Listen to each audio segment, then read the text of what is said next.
Greetings from Dallas Baptist University. For those who don't know me, my name is Randy Byers, and I serve as the Vice President for International Affairs, as well as Assistant Professor of Distance Learning for DBU. Today, I want to talk with you about our response to the crisis situations that happen to us. As it turns out, we are not living in unique times. Now, I know that may not sound accurate, but be reassured that human beings of every generation have lived through times that go well beyond the trials we are facing right now. This does not minimize the pain and suffering we're all feeling. You know, within the last month, our DBU family has lost numerous loved ones to the scourge of COVID. You feel the pain, we feel the pain. Rather, it is to put the suffering into context so that we have hope for a better tomorrow. If suffering is then a common condition, how do we approach the years ahead? It is during these times that we must be prepared to stop, to listen, and to act with the wisdom we have been granted as leaders. Now is not the time to hide in fear, but to anticipate a future we cannot even imagine today. So, let me take a moment to tell you a story. In the not-so-distant past, the world was still reeling from the 2008 economic crisis that brought so much economic pain to many of our families. As often happens in the aftermath of a crisis, an unusual event occurred that would change the course of history. On that momentous occasion, a man by the name of Laszlo Hanyecz bought 2 pizzas. Now wait, hear me out. Like so many other things in our life, these small moments may not seem important at the time, but they can have big consequences for our future. Something was different about the way he paid for these pizzas.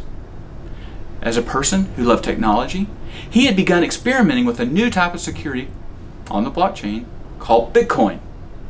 He is the first person in history to have made a payment using Bitcoin.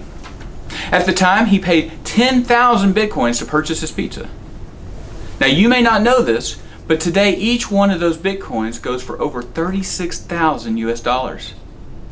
Undoubtedly, the most expensive meal in the history of man. $360 million for 2 pizzas. Can you imagine giving up millions? Isn't it remarkable how one decision could have such long-term consequences? We can look at it 2 ways. On one hand, we can lament the missed opportunity. Just think what he could have done with that money in his life. Most of us probably would live with extreme regret if we'd made his choice. Not Mr. Hanyecz. He doesn't see it that way. Instead, he looks at it as the price of progress. In purchasing those pizzas, he made a choice to go all in towards something he believed would be revolutionary. He was the first to step out and embrace the potential of Bitcoin for something beyond a simple computing novelty. He forfeited his fortune, even if it was unknown to him at the time, so that others might build upon his sacrifice. In his mind, there is no regret.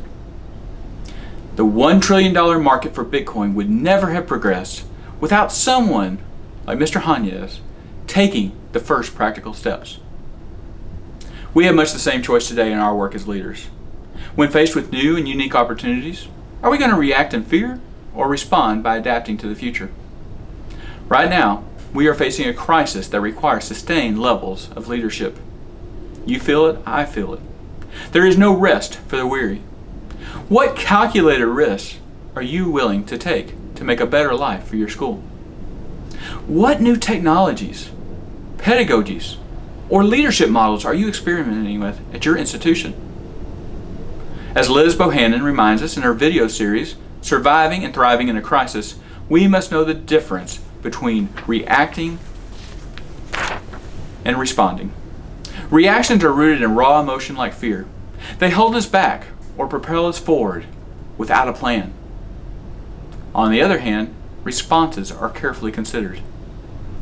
Don't let an emotional reaction to the uncertainty of the times keep you from developing a strategic response.